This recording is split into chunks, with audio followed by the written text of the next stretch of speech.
So I'd like to introduce our next speaker today. We're joined by Eric Lesser, Director of Operations at PSC Labs. Please help me welcome Eric. Thank you.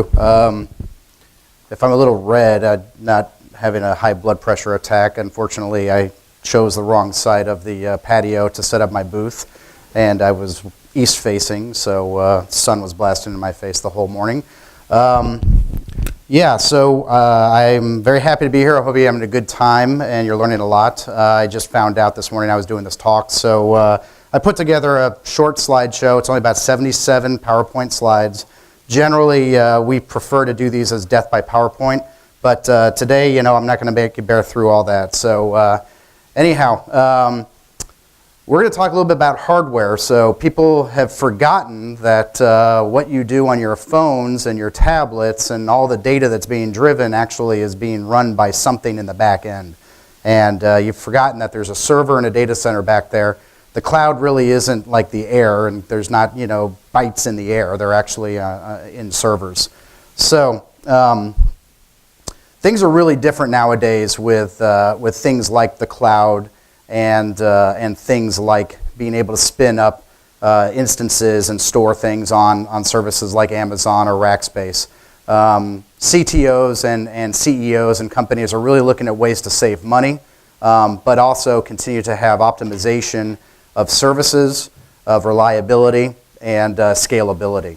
So that's really opened up those opportunities for people to determine what's the best way to build infrastructure. We have always looked at being a server manufacturer, the most reliable way of doing it is to have your own stuff. However, we now realize that what's being done in the ad tech world and the big data world is you're getting speeds and feeds in from sources that are not even your own hardware, such as Twitter and Facebook, and you're figuring out ways of taking that data, compartmentalize it, unstructuring it, structuring it, and monetizing it that way. So all you guys who are building apps, it's easy to start on a cloud, it's cheaper, but eventually at some point you realize that your return on investment is better if you start looking at buying your own hardware. So who's PSC Labs? PSC Labs is a small server manufacturer based in Southern California. We're actually the last US-based server manufacturer that's around. It's kind of we're fighting the good fight, I guess is the nicest way of putting it, but we have never outsourced or offshored any of our production, support, configuration, or burn time on our servers. We do it in South Orange County, just right actually by John Wayne Airport. We're in a facility that's about 25,000 square feet, and 90% of our company is engineering and manufacturing. So we're not really a sales and marketing focused company. We're really focused on building reliable hardware and understanding how the hardware works. What we've decided to do is instead of build servers that are just like Me Too boxes to Dell and HP, we've realized that the needs of big data, the needs of NoSQL, the needs of Hadoop have to have different type of hardware.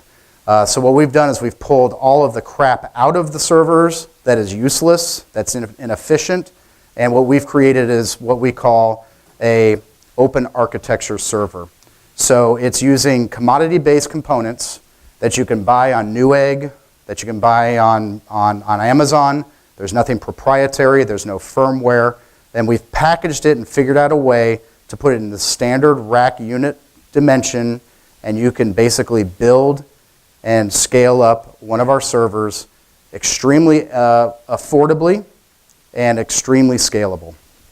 Our customers, we actually started as an HPC shop. I don't know if you guys are familiar with the Beowulf cluster movement, but in the early 90s, NASA decided that the way to solve their problems from an engineering standpoint, instead of buying one giant mainframe, was to build a bunch of commodity-based workstations and network them together. And that's exactly what we did, is we built our first HPC cluster for University of California in Irvine for the Department of Physics. And since then, we've sold systems that are in the top 500 fastest supercomputers in the world. So we have never depended solely on one industry. We're well diversified, but our expertise in networking and scale, in distributed memory and distributed file systems all comes from our background within HPC. So there's some nice lead-ins to big data, because what big data is in Hadoop in the open source world really started with HPC. So there's a small list of our customers, but some of them you've heard of, some of them you probably haven't heard of, but again, this is just a small sample. So what makes us different? First of all, we've been in business since 1988 and we're privately held. We don't have any outside investors. We don't need any outside investors. That way we can do what we want, right? Second of all, we understand what the hardware is because we designed it. So we understand how much power is required when you're deciding to put servers into a data center. We understand what kind of network you need. We understand what kind of cooling you need. More importantly, not the cooling coming in, but the exhaust flow out. And last but not least, sure, you can go with a cloud, but at some point you look at how expensive the core or the vCore cost is and the data cost is and things like that. At some point you realize you're paying $2,000 or $3,000 a month to use a cloud. Our servers start at $2,000. So within 1 month you've actually paid for one of your servers. Don't forget the IRS allows businesses to write the capital equipment costs off. So there are two things that CEOs, CTOs, COOs are always concerned about, capex and opex, right? And some of you in this room probably are worried about both of them, or some of them don't care because you're developers and you don't really care, about this stuff. But what we focus on is, sure, you don't have to spend any capex dollars on buying hardware. You can just use that with a Visa or a MasterCard or whatever. However, is that necessarily helping your organization when you have downtime, when you need to scale, when there's a network outage, when somebody has hacked the Amazon cloud or hacked Rackspace? So is that investment in the operating and buying the hardware with capital funds versus just using operating funds, at what point does that intersect and you realize maybe it's time to start building our own stuff? So we did have a customer who was on a cloud. They were using Amazon's cloud for 4 years. It was an online auction site. And eventually what they realized is there's a break-even point. And the break-even point is when they're spending about $7,000 a month. At $7,000 a month, they now have to decide they should just go ahead and buy their own hardware.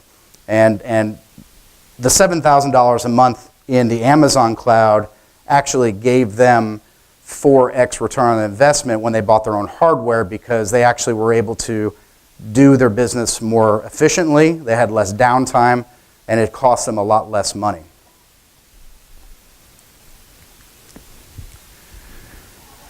So there are systems out there that you know the name brands of, right? Usually they're 4-letter words, 3-letter words. And what we talk about is taking out all the stuff you don't need in a server, making it as efficient as possible, making it as inexpensive as possible, and last but not least, engineering it correctly to make it as energy efficient as possible. So there are systems out there, this whole idea of like a converged system. It's a big chassis, it's got the network already built into it, it's got storage built into it, it's got server built into it, remote management, all that, and it's a big chassis. It's beautiful, nice idea. But what happens if the backplane that's running the network goes down, because those things fail? What do? You've now lost the entire chassis. Can't do anything. So what we've decided to do is said, okay, instead of engineering it so that it's all in one, let's make it modular. So you just add nodes at a time using a top-of-rack switch, and if anything happens, you just pull one node out, fix it, put it back in. That's sort of what the Google and Facebook model has been, which is rip and replace. We're not expecting the servers to be 24/7 because we've spent a lot less money on the servers and we made them commodity-based. If the server goes down, let's pull it out, throw a new one in, and then we could repair the down server at our own leisure. And that's exactly what our business is. It's this people who understand that you make the software fault tolerant and not the hardware. Because the days of the $100,000 server are over, right? Nowadays, you can buy a server for about $3,000. And that server can run 24/7 for 3, 5, 7 years, just like any other server, and you don't pay anything after that one-time cost. So imagine, not having to worry about paying for licensing fees for remote management modules, not having to worry about buying the OEM branded hard drive because they put firmware on it, things like that. So that's where we've realized that don't waste your money on one server, take your budget and distribute it out and figure out how do you build a fault-tolerant platform and not a fault-tolerant server.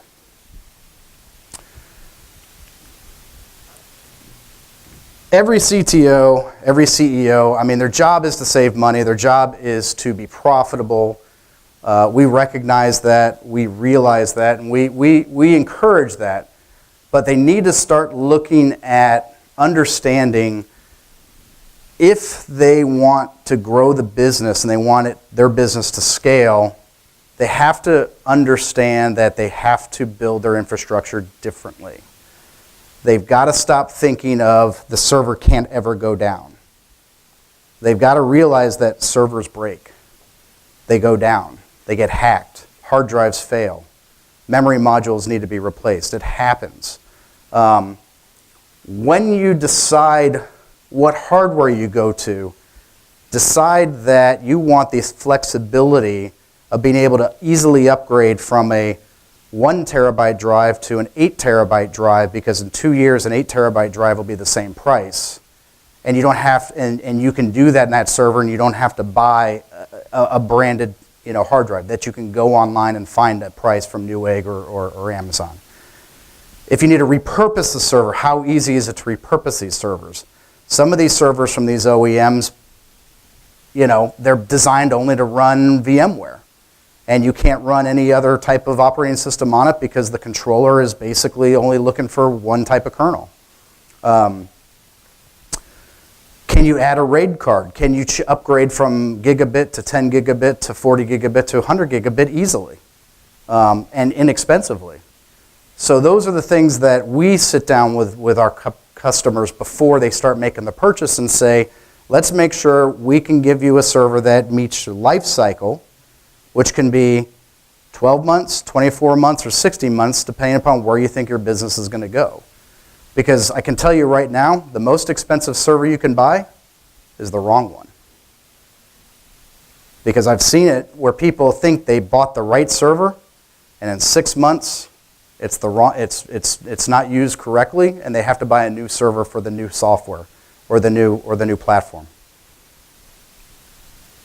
So what we really try to become is a partner and not a vendor. And we're very picky about the type of customers that we take. So we want to make sure you understand what the value add is. We want you to understand that we're going to be different from that. We're not an online shop where you just go online, configure it, hit click, add to cart, and buy it. You're going to speak to one of our engineers who's going to answer any question that you've got. And we're going to make sure that you feel comfortable with the purchase, and then we're going to follow you through the life of that server for you. And that's it. Wow, that was actually 15 minutes. Yeah, that's right on schedule. So it's open for questions. I know that I'm probably an hour before drink time for you, so there's like the two worst presenters to be, the very first one and the one right before happy hour. So I'm kind of close to happy hour. Go ahead. I'll come over there.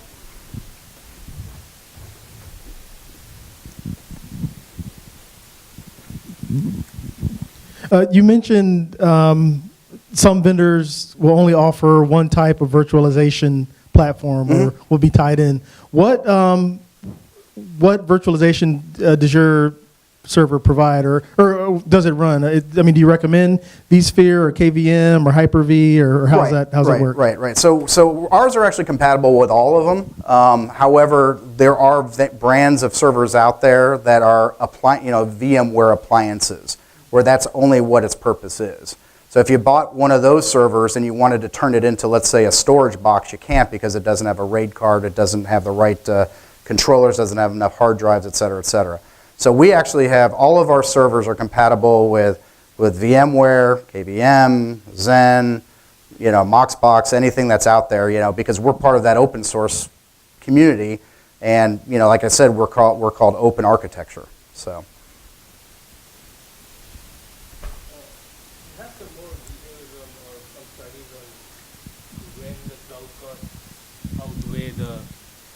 The Sure.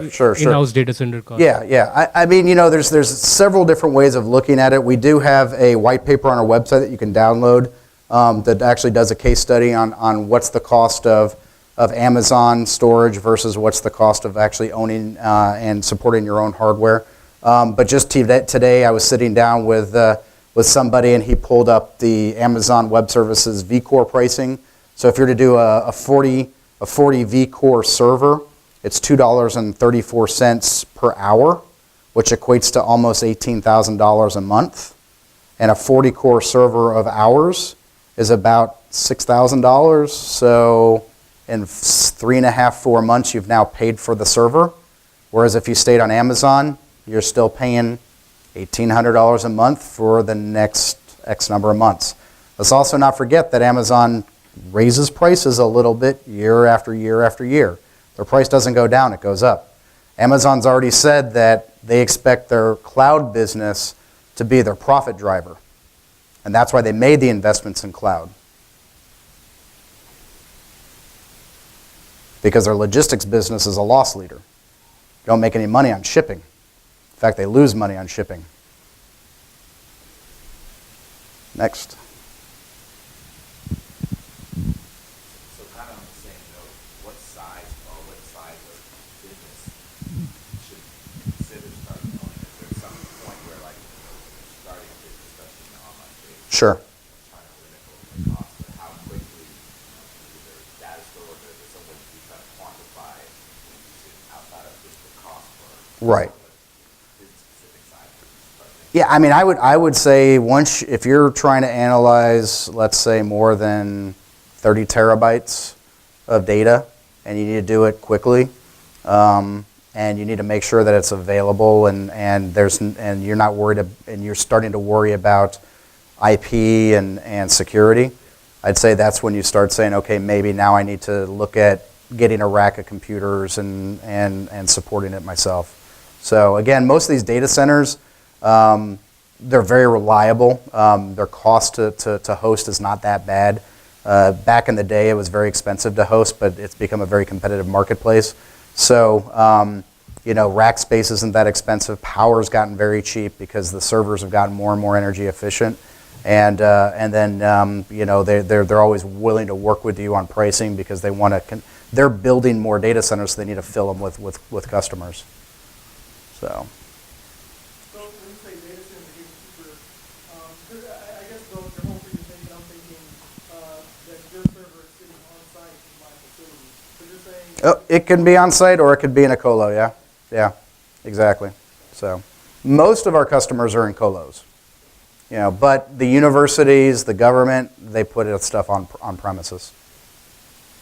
How does that, the question, cost analysis, like the breakeven point? Mm-hmm. Does that include calculations from co-location, like that, the cost of that kind of stuff, also you need somebody to operate? Right. So I would add 10% for co-location costs, and then there's a couple different ways to do support. If it's in a colo and remote, you generally will just find like an outside contractor who does the installations and the replacement parts of bad modules or bad pieces, or just adding nodes. Most of the customers, if they're smart, they actually find a co-location near their office and start building it that way, because then you could just run in there. If you see like a node is not powering on, somebody could go in and push the power button. But yeah, I mean, it really depends, right? Because if you decide to hire your own system architect, they can be very expensive, and they're going to be expected to stay on call and be available to work, the data center shifts and stuff like that, especially if there's migrations. Otherwise, other people, like I said, other people are just using outside sources and using like managed services company or professional services companies who do the on-site support. Any other questions?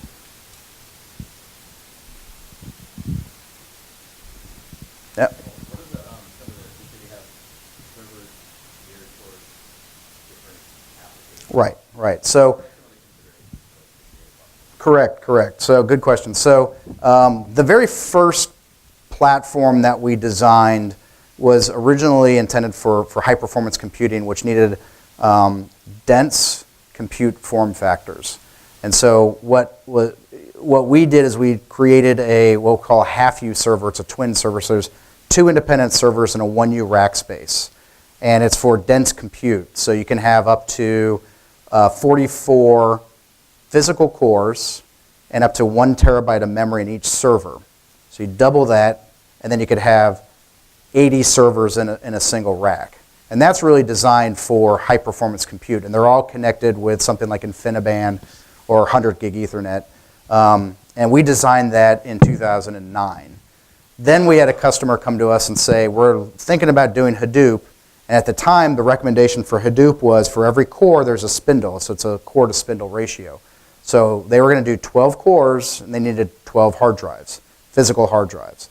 And so that was our next platform, which became the CloudHoop 12,000, which is a 1U that is 19 inches wide, 35 inches deep, so it fits in a standard rack, but can now store up to 120 terabytes of raw storage, 512 gigs of memory, and dual processor, and still have a network backbone such as 10 gig, 40 gig, or 100 gig.